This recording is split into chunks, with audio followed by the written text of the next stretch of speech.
Olá pessoal, então, nesse nosso encontro, vamos falar rapidamente aqui sobre o Taberna Ambulante. Um trechinho interessante, assim, né?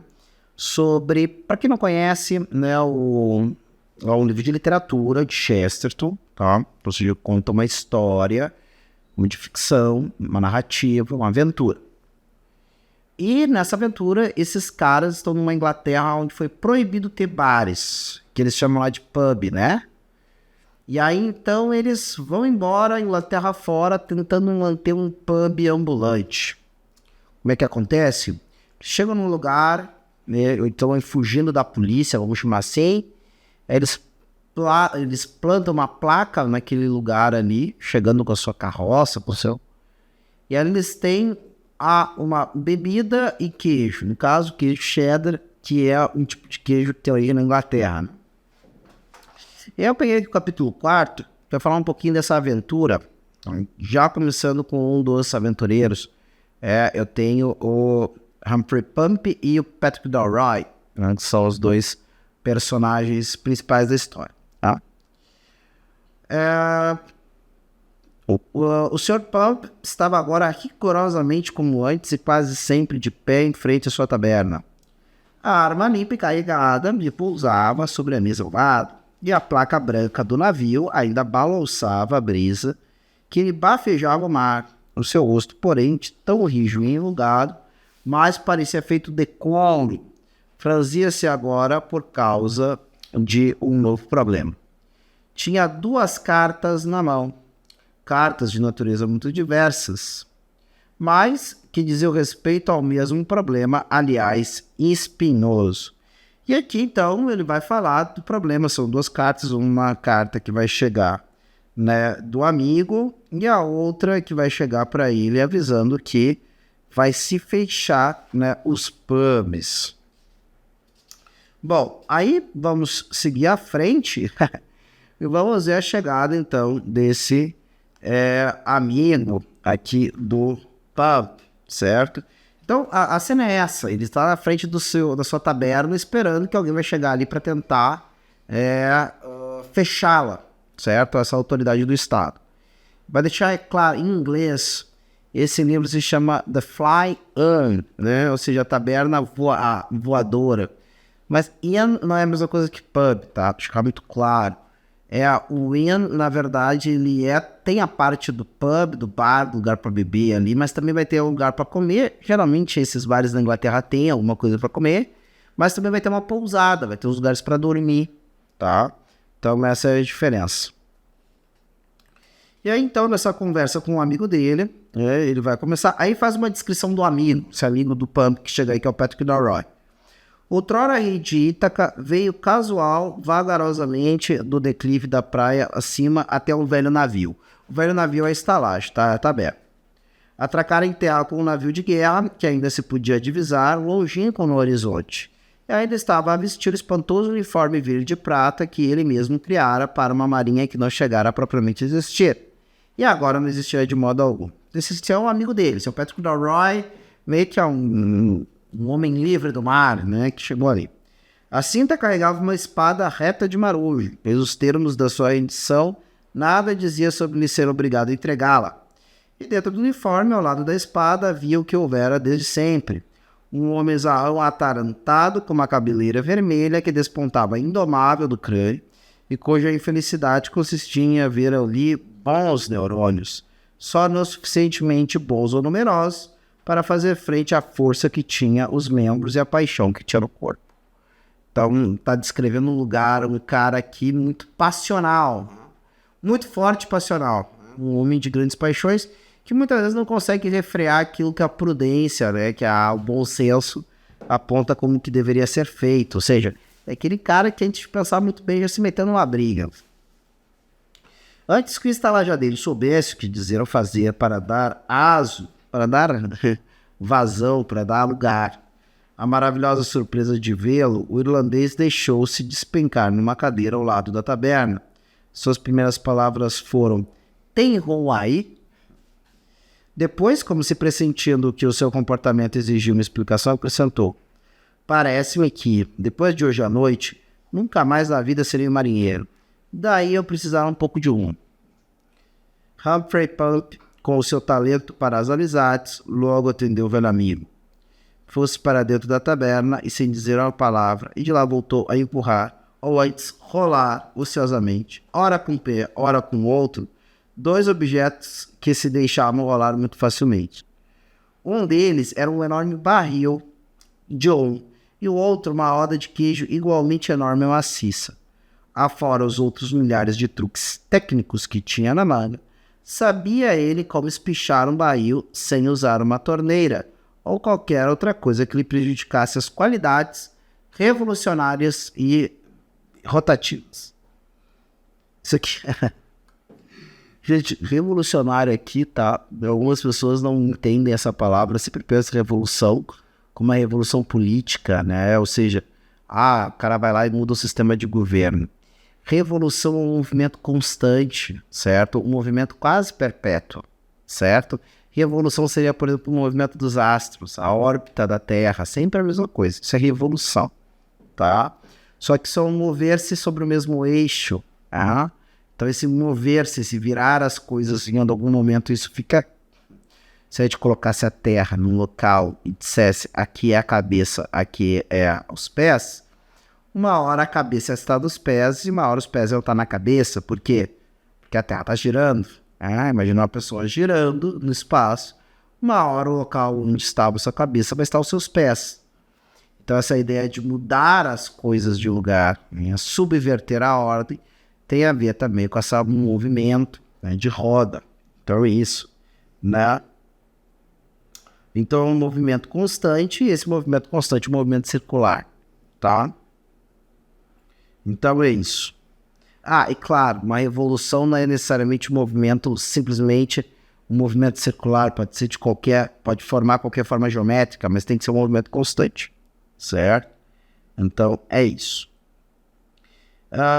Estava a mexer as algibeiras, a cata do instrumento com o qual resolvia tais questões, quando seu amigo irlandês de súbito se sentou ereto como uma flecha, como se houvera acordado do sono, e entrou a falar com um sotaque irlandês mais acentuado e insólito de que era capaz. Muito obrigado, Hump, meu velho, 1000 vezes obrigado. Pensando bem cá comigo, acho que não quero nada para beber, não. Agora sei que posso ter a coisa e não quero mais a coisa. Mas o que eu quero, e de repente baixou seu punho enorme sobre a mesinha de um modo que uma das pernas dessa saltou e quase se partiu em duas, o que eu quero é algum tipo de explicação, que não seja obviamente baboseira sobre o que diabos está acontecendo com esta sua Inglaterra. Então tem uma coisa muito legal nesse parágrafo aqui, tá? Que ele vai dizer assim... Queria a coisa... isso aqui é muito legal, tá? Esse é o tipo de coisa que Chesterton nos dá de bandeja e que não é tão fácil encontrar por aí. Por que ler a literatura de Chesterton? Por que ler a ficção de Chesterton? Porque ele vai entregar para nós certas coisas que a gente não vai encontrar, né, tão fácil. Ou não encontra em lugar nenhum. Quando ele diz aqui... Agora que sei que posso ter a coisa, não quero mais a coisa, tá? E quando o amigo dele, o Patrick Dalroy, fala isso, amigo do Humphrey Pump, ele está querendo dizer o quê? A coisa que eu queria é a liberdade de escolher. Escolher, inclusive, não ter a coisa. Só que quando se proíbe tal e qual coisa, eu não tenho liberdade nenhuma. A liberdade não está, né, nessa visão do Patrick, tanto na coisa de obter, mas sobretudo na coisa de poder optar, obter ou não. Alguém que é proibido de alguma coisa, certo? A princípio não está escolhendo. Ele só tem uma opção. Se a gente pensar nos instintos, tem uma frase que resume, isso é de um outro livro, um livro chamado A Espada da Pedra, que o personagem, ao se deparar com o mundo dos animais, o mundo do instinto, vai encontrar uma frase que resume o instinto. E essa frase é a seguinte: o que não é proibido é obrigatório. Essa dupla, né, dinâmica, essa dupla de coisa, obrigatório e proibido, na verdade são duas faces da mesma moeda. E é isso que o Patrick rejeita aqui. E quando ele vai perguntar pro Pump o que está acontecendo com a Inglaterra dele, é disso que ele está falando. O que aconteceu com essa terra onde nós não podemos mais optar? Quando eu não queria beber, ao menos eu estava exercendo a minha liberdade de não querer beber quando poderia querer beber e poderia ir lá e beber. Agora, que graça tem em não beber quando eu definitivamente não posso beber? A graça de não beber é porque eu poderia beber. Mas agora é simplesmente a imposição de outros sobre nós. E você quer pegar o quanto isso está meio que enraizado na nossa percepção e nos nossos sentimentos? Basta que você chegue em algum lugar. Você chegou na sua sala e acha que ela está super bagunçada. Bom, você poderia optar por não arrumar aquela sala ou por arrumá-la. E você decide arrumá-la, porque você viu aquilo ali e não quer que ela continue assim. Agora imagina que tu tá, na verdade, tu é uma pessoa que tem um superior. Pode ser a coisa mais banal, a relação de um filho com a sua mãe ou com o seu pai. Aquele menino chega no seu quarto, vê aquele quarto bagunçado, e ele tem o desejo de estudar num quarto arrumado. E ele diz assim, gente, vamos recolher essas roupas que estão jogadas, vamos juntar o que precisa lavar para levar para a máquina, vamos arrumar essa cama aqui que está desarrumada desde o começo do dia, vamos botar os livros de volta nas prateleiras, juntar num lugar só esses papéis, levar ali aquele prato de refeição sujo, aquele copo lá para a pia para lavar, vamos arrumar as coisas. Se a mãe desse rapaz, enquanto ele faz essa reflexão, chega do lado dele, dá aquela espiada no quarto e diz para ele, fulano, arruma o teu quarto. A vontade desse menino arrumar o quarto acabou nessa hora. Ele estava já pronto para começar uma arrumação e talvez a arrumação daquelas. Fazer uma verdadeira faxina.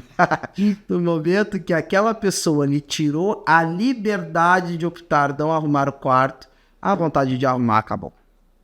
A graça era que ele, além do benefício do quarto arrumado, também teria o mérito de arrumar o quarto. Porque eu só tenho mérito sobre aquilo que eu opto fazer de bom. E não necessariamente sobre aquilo que eu tenho uma obrigação. É claro que alguém que tem a obrigação de fazer uma coisa boa pode fazer essa coisa boa mesmo por obrigação de maneira meritória. Por exemplo, fazendo bem porque tem que fazer bem feito. E não simplesmente porque quer dar conta das ordens que lhe deram. Tudo bem, né? Então, por exemplo, se alguém pediu para você arrumar uma sala, essa pessoa pode ter uma ideia de arrumação. E você pode ir muito além daquela ideia. Você pode arrumar muito melhor do que a pessoa imaginava. Aí a pessoa chega ali, nossa, fulano, você fez um negócio tão bem feito. Eu tinha pensado em muito menos. Aí você vai ter aquela satisfação, não, mas a minha medida do bem feito é essa aqui. E eu fiz na minha medida. Então, claro, você tem esse mérito, você se sente bem fazendo assim, tá? Mas para a maioria dos mortais que não tem tanta virtude, tanta qualidade, que não é tão bom assim, certo? Pegar e receber a imposição de alguém, mesmo por uma coisa que você anteriormente queria fazer, é muitas vezes o fim de toda motivação, certo? Bom, reflexões à parte, esse é o Taberna Ambulante que vai tratar dessa trama interessantíssima de como esses dois homens vão rodando a Inglaterra fora, fazendo a sua resistência, utilizando como arma uma placa, uma carroça, uma grande peça de cheddar e barril de rum, certo? Tentando levar avante, né, a opção dos ingleses, né, por se sentirem bem bebendo, ou se sentirem bem não bebendo, porque tinham a opção de beber.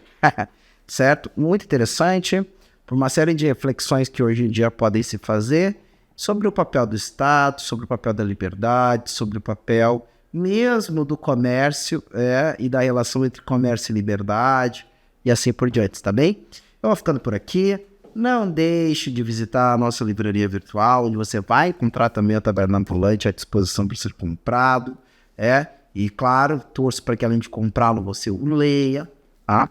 Se você gostou desse vídeo, não deixe ali de curtir, fazer seus comentários, também compartilhar, porque você sabe que gosta desse conteúdo, ali inscrever-se se não é inscrito e marcar o sininho para receber as notificações dos próximos conteúdos. Vou ficando por aqui e até a próxima.